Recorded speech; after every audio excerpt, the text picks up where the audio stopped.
Hello everyone and welcome back to Sarah on Rose. I am clearly Sarah. Now, how have you guys been? Have you been good? Have you been bad? Have you felt the change in weather? I have for sure, and I have a runny nose today, so yippee-ki-yay! Anyways, so if you guys follow me on Instagram or on Twitter, you would have seen my big comeback announcement. We are entering a pivotal, an iconic moment in Sarah on Rose channel history. What we are entering right now, everyone, is my Barbie era. Now you're probably wondering, Sarah, how old are you? I'm 22, thanks for asking. When was the last time you watched a Barbie movie? 2 days ago, thank you again. And why is a 22-year-old doing a Barbie era? How dare you? How dare you, Detective Diaz? I am your superior officer! Barbie is monumental to all of our lives. She has influenced every single one of our lives in some capacity. So to show her my appreciation and my respect, we are now entering full-on Barbie era. Now, I thought to myself, should we start this with chronological order? Start with the first one, like Rapunzel or the Nutcracker? No. We will get to those later. We are starting with what I'm going to be calling, we are starting with what I think is one of the most influential Barbie Cinematic Universe sort of subgroups. The Fairytopia universe. Yes, exactly. Now, within the Barbie Cinematic Universe, we have an essential subgroup called the Barbie Fairytopia Cinematic Universe.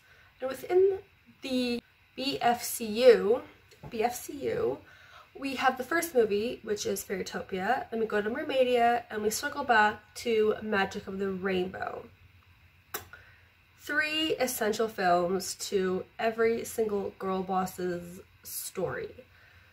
So yes, today we are going to just do a cute little recap of Barbie Fairytopia, just to set the scene for future videos of mine, because you're gonna need to have an understanding of Fairytopia if you're gonna be understanding the next few videos we're putting out there. Okay, so let's get started. Okay, so we start this iconic movie off with, okay, I kept on mispronouncing her name, but it's definitely Elena. So we start with Elena and Dandelion and Bibble. For simplicity, I have renamed Dandelion to Orangina. I just feel like it's more fitting. So Elena, Orangina, and Bibble are just hanging out. Some Mean Girl Regina George type menace pixies are calling her out. They're calling her #NoFlyZone. You're done. They also say, what do you call a wingless fairy? Nothing. Who would want a wingless fairy? The disrespect. Anyways, so once those guys are gone, our group of girl boss heroes finds out that one of the guardians of their dear Magic Meadow, Topaz, is missing, and this is sort of, you know, where the plot thickens with the Into the thick of it!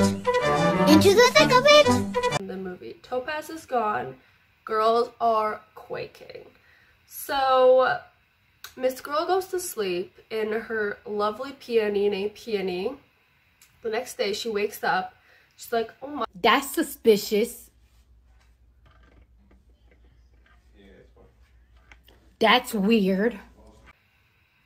What happened to the Magic Meadow? It's all crusty and green and like, what? So she's like, you know what? We're gonna girl boss slay and find the nearest, sorry, there's a hair. Anyways, we're gonna girl boss slay and find the closest guardian to us, who is Azura in Fairy Town. So our heroines, our girls go through the Forbidden Forest. The forest? I thought that was a joke. We can't go in there. While our trio decides to go find Azura, we learn what crusty old Laverna is up to. Now, everyone in Fairytopia seems to think that Laverna is just a myth. They're like, Laverna's not real, she can't hurt us. Who is that crusty? Turns out Laverna's real and she is out for everyone's wings. She's coming to snatch them all. Except for Alina's, because she's wingless. Hashtag no fly zone, circle send message. So Laverna's like, listen up. She's talking to Topaz. She's like, I have made my secret concoction, which, if you're wondering, is all my mom's shampoo mixed into a bucket and hashtag potion. And I'm going to use this to make sure that no fairies, no winged animals can fly. So they can't fly, the enchantress is gone, and they're going to have to come to me to help them out. Little bit of a dictator, little bit of a menace.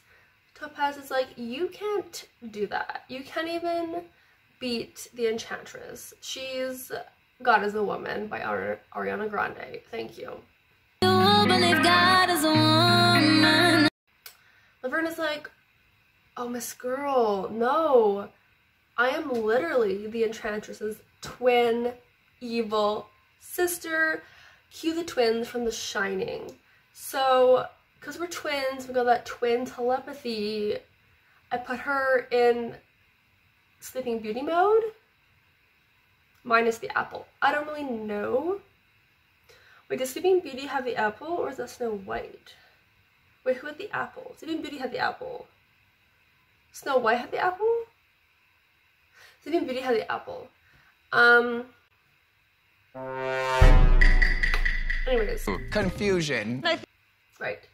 So Shady Boots has this whole idea to take over Fairytopia, and that's great. We also learn that she has little minions named Fungus, plural fungi. They're kind of iconic. So circle back to the girls.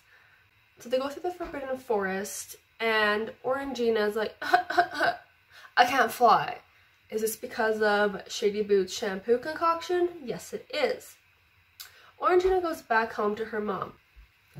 At this point, I would like to ask the writers of Fairytopia, why is it that Orangina, formerly known as Dandelion, is the only fairy in all of Fairytopia who has a parent, like a mom or a dad? Elena's on her own living in a flower. Bibble's her BFF. Everyone else just chilling. Why is it that only Dandelion has a mom? And that's like her only personality trait too. Like her, fair enough. I mean, her life revolves around her mom, which is like same, but why? It makes no sense. So we're curious about that. Anyways, so Orangina goes back home and Elena continues going on. She ends up meeting this angry troll-like fairy who I will be referring to as Filch. He looks just like Filch. So Filch is like, you can't come in here, we're closed. Go back home, boy bye. Elena says, you're done. Continues going, gets to Azura, who reveals to all of us that Elena has a rainbow sparkle in her eye. Good for her. And they have a cute little sleepover. And, okay, wait. Confusion. After the sleepover, what's her name? Azura gives Elena a necklace. This will be important in the future, so keep the necklace in your mind. So, after they wake up, so Azura gets kidnapped by a fungus, then Elena, Bibble wake up, they're like, we gotta go find Azura. conveniently, Filch rolls up and is like, you kidnapped Azura, what are you doing here? Elena's like, Filch, I'm not dealing with you today. Go torment Hermione, Ron, and Harry. I cannot do this. And she's gonna run away from Filch, but let's recall, she has no wings, so she's literally gonna run away. But the fairies are pretty fast, so they would catch up to her. Who should appear at this exact moment? Probably the bane of my existence. A humongous English butterfly by the name of Hugh. Now girls, it's not H-U-G-H. It's not sexy Hugh Grant. No, this is H-U-E. And for legal purposes, I do not hate this character. Hugh is fine, but he just makes me a little mad. So they hop on Hugh's back, they pull a reverse Pooja. Get off my back. And they're flying away to freedom. However, freedom cannot last more than 2 seconds in this movie, when exactly right now, who should appear? Laverna's other set of henchmen, some Firebirds. They just look like Tony Hawk with a mohawk and have wings. So what? They're chasing Hugh around. He was doing loop-de-loop, Fast and Furious style, in the air. Good for you, Queen. Hugh then recalls Firebirds hate water. Shocker. So he goes to hang out in Mermaid's Cove. Now, as they land, they meet a very important character in the series, Prince Naalu, Prince of Mermaids. He was probably friends with Harry. He was probably friends with Peter Pan and the Lost Boys, and he probably knew Captain Hook, but that crossover is not canon, so let's not talk about that. So he comes over, and he is just flabbergasted. He falls in love immediately with Elena, and I'm like, what? She's just a glorified human, no wings, no tail, what's going on here? Bibble is the star of the show, obviously. So the Firebirds, unprovoked, decide, you know what, we don't hate water today. Today, we're not hydrophobic. We are gonna go for a swim. So they're swooping down. Naalu says, girls, eat this. Hashtag seaweed salad. So they eat the seaweed, and now they are underwater, flying, flutter kicking for their freedom.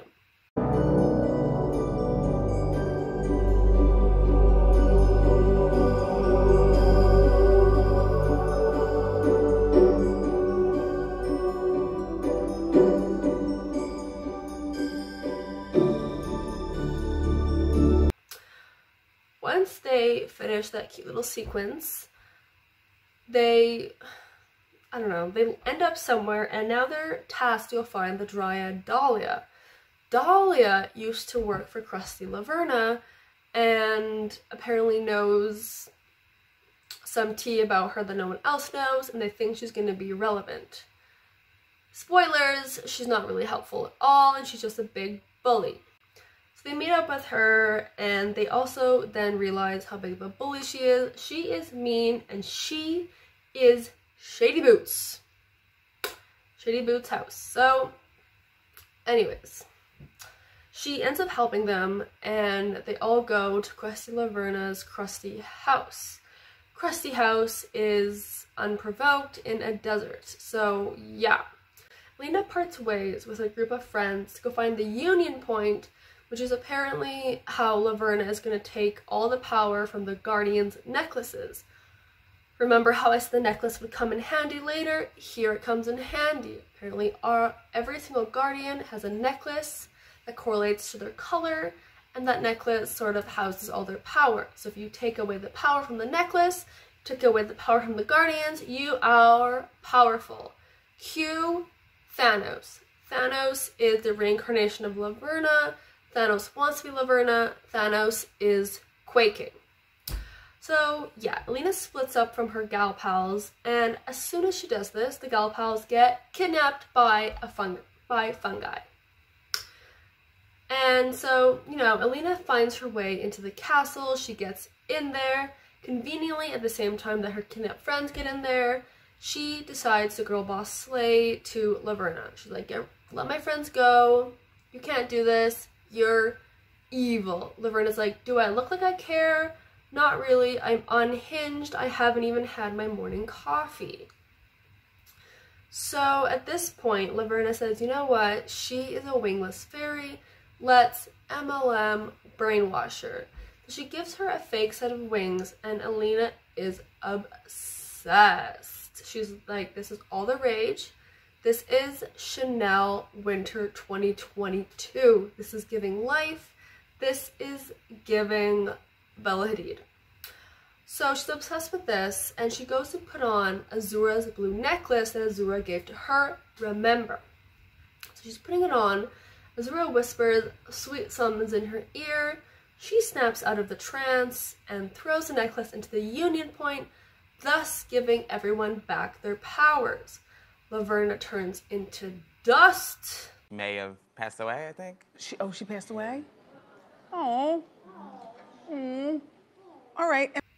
The Enchantress wakes up, everyone's having a really good time, and they go home. So I guess the next day, Orangina and Bibble, the star of the show, Alina, and the rude-ass pixies are all hanging out being friends when who should arrive? The Enchantress. She says, hey guys, can I have a moment with Alina? Alina's like, what do you want, girl? She says, you are so brave, here's a gift. Alina says, I don't want a gift, I'm a humble queen. Enchantress says, when I give you a gift, you receive it. Alina says, fair enough. She gives Alina a rainbow butterfly necklace. Wow. And she gets wings. Alina finally has wings. She can flutter all around the world. She's flying. She is Mr. Worldwide. She's going on tour with BTS. She's living her best life. And that's the end of the movie. So, yeah. That's basically the end. Alina flies and has a really good time. Right. I hope you liked today's video, today's cute little recap on Barbie Fairytopia. If you did like today's video, please give me a like, comment, or a subscribe.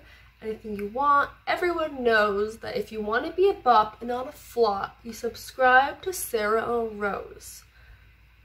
I don't know, that is common knowledge, that is a common phrase, and everyone knows this. So, yes, so please stay tuned for the rest of my Barbie era. It's going to be monumental, it's going to shake the house, and it's going to influence the stock market in astronomical ways. Thank you.